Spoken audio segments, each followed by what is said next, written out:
Hey everyone, today I'm present in my school and I'm going to attend the debating workshop here. So that's going to be really interesting. So let's come with me. So firstly, I just entered in my school, then I just went upstairs and saw that the debating workshop have been already started. So from the debating club, all the senior debaters were gathered here and they was just inspiring us, motivating us, sharing their knowledges, experiences, and the journey through their whole debating club. So that was really exciting and amazing to hear, and I really loved it.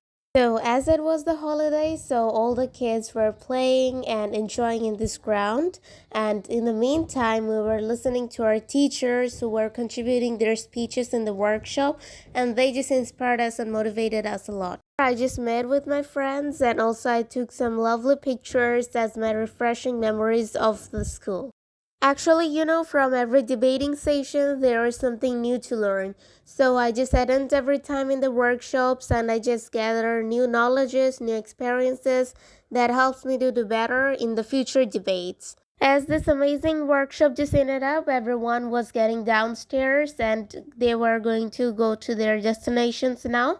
And in the meantime, I just met with my little friend and gossiped with her about our workshop. So that is how our workshop just ended up. And I hope you enjoyed my video. So see you in my another new video. Till then, take care and goodbye.